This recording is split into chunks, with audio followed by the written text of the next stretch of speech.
Well, that was fairly underwhelming. This is the garlic harvest of the regular garlic we planted this year.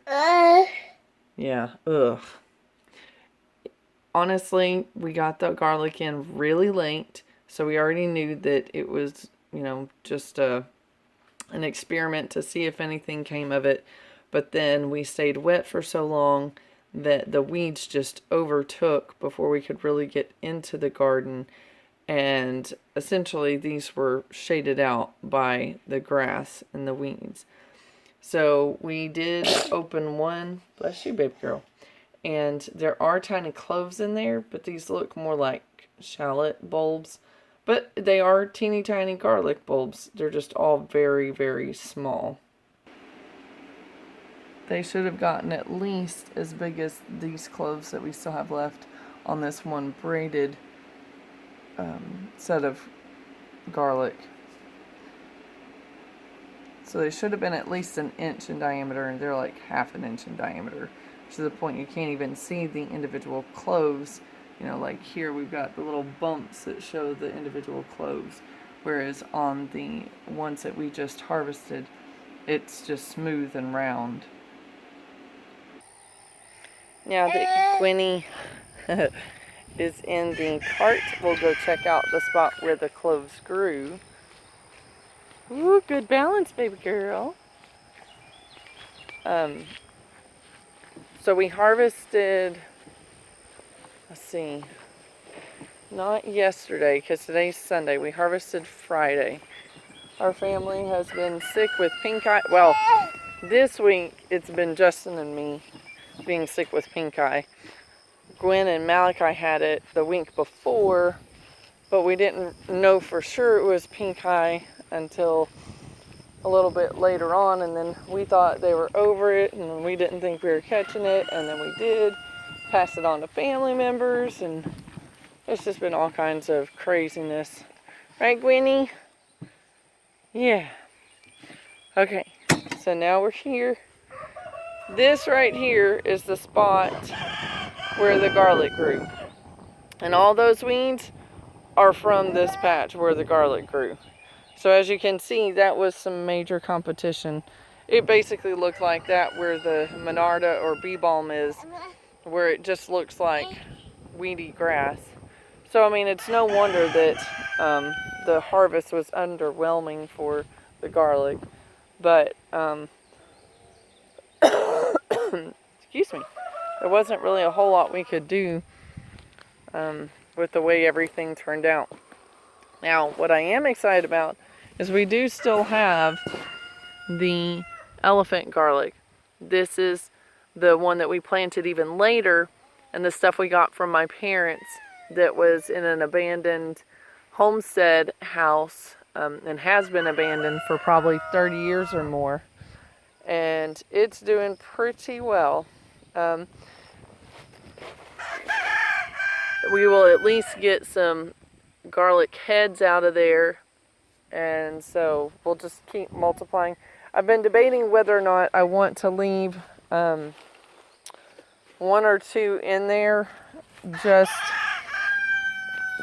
to see what happens with it, and see how it does overwintering here at the location where it was for 30 plus years. Nobody was tending it, so it stayed in the ground continually and was not brought in, held inside over winter, and then brought back out, or well, not even winter, I guess taken out for the latter summer months and then replanted in the fall. It just stayed out there. So since we have a pretty good amount of it, I think it would be safe for me to try 2 or 3 maybe, or possibly even 4, just kind of keep a row, just to see how it does and compare it to the ones next year where we bring it in for a while and then plant in the fall, to see if it like maybe stays smaller, and the ones that we bring in let store for a few months and then plant again, see if those are bigger. I don't know, kind of interesting to see. Oh, and our walking onions have started walking. So those bulbs on the top, or bulblets, are getting ready to plant, and that stem from the onion has dried and died and is leaning over. So that's exciting that this set of Egyptian walking onions is seeming to do pretty well. The set we bought from China, I don't think it ever even, I think it died out, basically. And that's where all that weedy mess is. So is the plantain that I planted. So, this garden, such a hot mess. But the bee balm, oh my goodness. This is the most this particular plant has ever flowered. And the biggest it's ever gotten. Actually, I think it may be the first time it's flowered. If it did flower in the past, it was just a very small amount. So I've been ecstatic with this. It's been just so pretty and fragrant. Tons of fun. You doing good, Gwenny? Yeah? Hello, gorgeous Gwen. Hi. Yeah. That's my girl.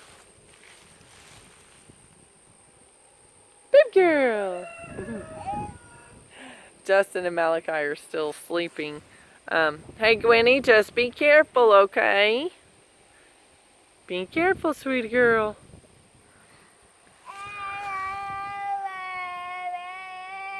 Are you saying you want to talk on the video too? Okay. Justin and Malachi are still sleeping. Gwenny and I couldn't go back to sleep because the dog was barking because one of the neighbor's dogs was in the front yard. Oh, speaking of that dog, come to find out, some of the puppies are offspring of Colt, and some of them are from the neighbor's dog, the husky, because our friend Kathy, who took home one of the puppies, Lucy, she had to get her DNA tested because of, the rules on restricted dogs, and since she was German Shepherd, she had to be less than 30% German Shepherd to be able to have an apartment. All that kind of ridiculousness. So anyway, she did the DNA testing, and Lucy was like 12% German Shepherd, I think, and then she was a good chunk Husky. So, because we know just by the looks of them that some of those dogs are indeed Colt pups, and we know that both Colt and the neighbor's Husky bred with Jane while she was in heat. So, that's kind of cool. Look it up online. It is possible for pups of the same litter to have different dads. But each pup only has one dad. And then Miss Nala has decided to get injured, so sprayed her with some hydrogen peroxide yesterday. Apparently, Rebel also got in a fight with somebody, and his wound has healed, but I didn't even know he had a wound until Justin told me yesterday, and by that point, it had pretty much just scarred. The scab was all gone at that point. And as you can see, I mowed yesterday. It was like an hour or two before dark, and I was able to mow the whole yard, which is amazing. Well, the whole yard minus like this one little area, because it won't get into such a small space. And there's the kitties. Some of the kitties. I think we still have 7 or 8 kitties. Sorry, kittens. We've got lots of kitties. Ooh, and there's a honeybee. Kind of rambling, but that's the joys of early morning. It's just being able to see what you see. And we've got the loofah blooming. We do have a loofah plant, or not a loofah plant. Obviously, there's a loofah plant. There we go. There's a loofah. So I can either let this one go to full on sponge, or I can cut it a little bit earlier. Well, not a little bit earlier. Here in about a week or so. Or at least I need to have it cut by about a week. Otherwise it'll be too big to try to eat it in a stir fry. Yeah. Anywho, okay, that's probably enough rambling. I guess I will end on maybe the sunflower. Really quick, the clasping leaf coneflower, which looks like black-eyed Susan, that is still, I mean, the flowers are still there, but the plants are definitely starting to get towards the end of their major blooming cycle. They're starting to get a little more tired, probably because it's getting hotter. I mean, we still have some new buds coming, but as you can see, some of the old ones are looking kind of scraggly. The only reason I've left that part, the old blooms, is because I want the seed. I want it to self-seed so that I don't have to worry about planting it. I just say, okay, don't mow that for the next year.